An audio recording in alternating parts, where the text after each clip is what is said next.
Stephen, how difficult has it been to lift the mood after Wednesday?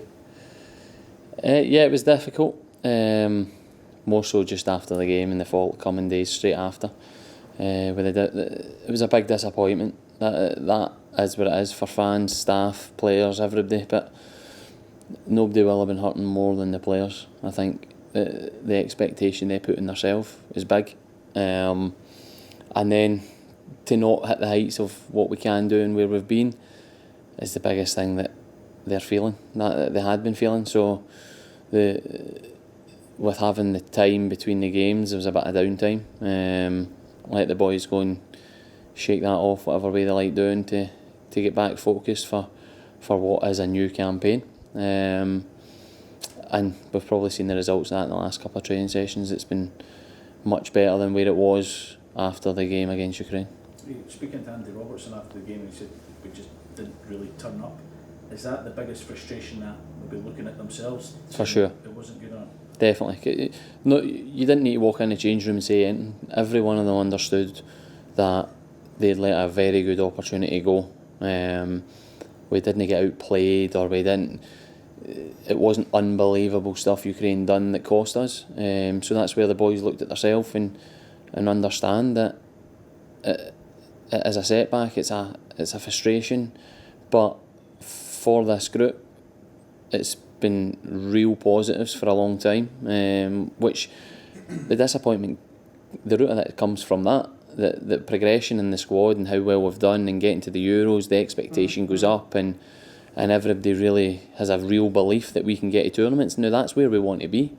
We've had a setback, but the good thing we've got now is 3 games in quick succession that we can still leave this camp on a positive, knowing what a good Nations League campaign what it can bring for us at the end of it. Stephen, I've heard a lot about what the players didn't do on Wednesday night. I haven't heard so much about why the manager didn't change things in the first half, and clearly it wasn't working. What are your thoughts on that? There was a lot done before the game and how we wanted to play, and I think as a group we've still felt that we could, if we could get our foot on the ball and pick the right pass, then we would have got success. I've seen it a lot of times where you do go and change something very quickly and then you're totally out of the game. When we go in at half time 1-0, you're still in the game. There has still got to be small changes to get a foothold and then effectively start causing Ukraine more problems. Losing that quick goal again, which again wasn't great from our point of view, nothing to do with systems or anything like that. Then you're on the back foot and you're on a time where you've got to just come out and do what you're going to do.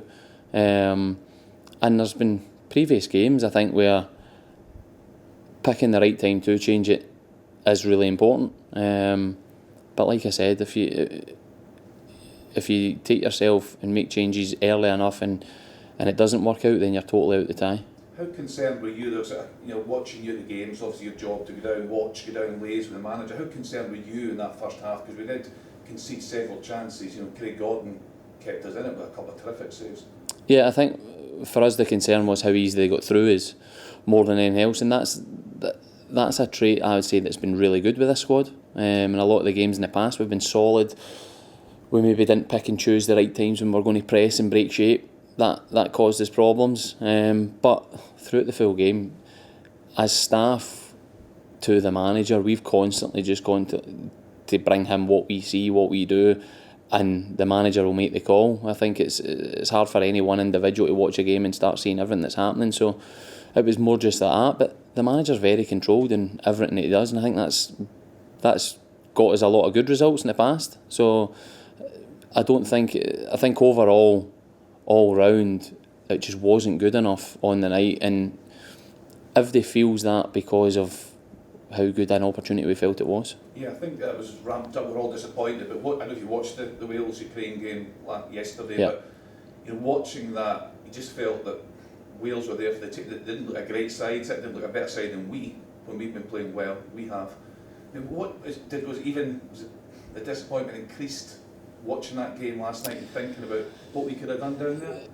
When you see the result, there's the disappointments there, but we trained, so it wasn't as if they were sitting around watching the game. But when the draw originally was made, we're all sitting here going, decent enough draw, we can get through these 2 games. And again, that's where, going into the Ukraine game, the fans felt it, the staff felt it, the players, everybody feels this confidence which comes from 3 years of good work.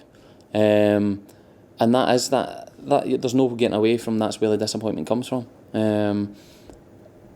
But we've got to use this now.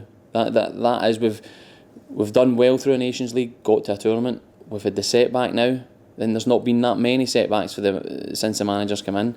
So now we've got to push on again. If you want to be that team that's consistently champing on the door to get to major tournaments and giving yourself a right chance, you've got to understand it, take it on board, and go again.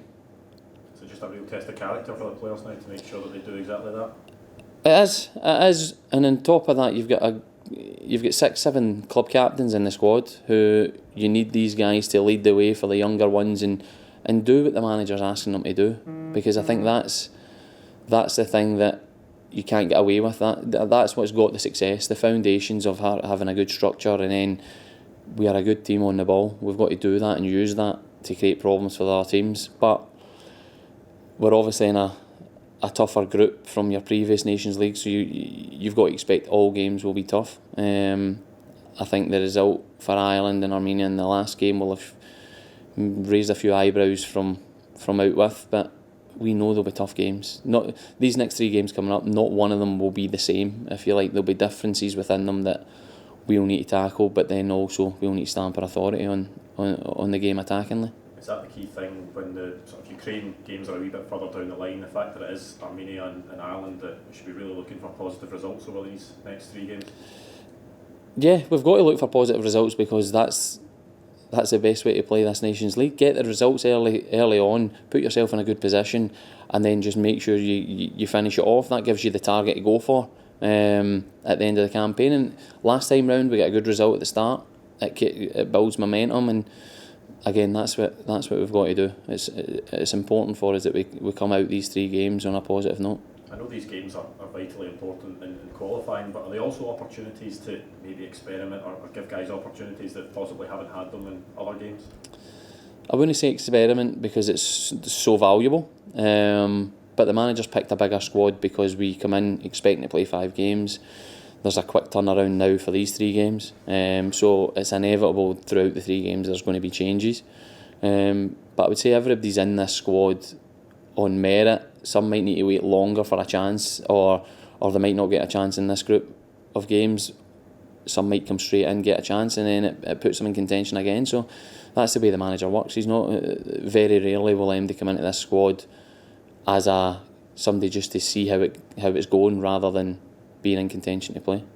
How's the squad injury-wise? Is Lyndon the only one that's injured from? Lyndon's the only one that's kind of dropped out the squad. Lewis Ferguson never trained, but it's very minor, so I'd imagine he'll maybe be back in training tomorrow in the next few days. But other than that, everybody's been on the training pitch. Ryan Jack's okay for this one? Ryan Jack? Was he? Ryan Jack's not. Sorry. He was out the squad. Right, So Nathan said he's fine. So Nathan's been on the opposite side of it, that he's been a gradual build up. So he's now back in full contention, ticked all the boxes needed to do. So yeah, everybody's been on the pitch.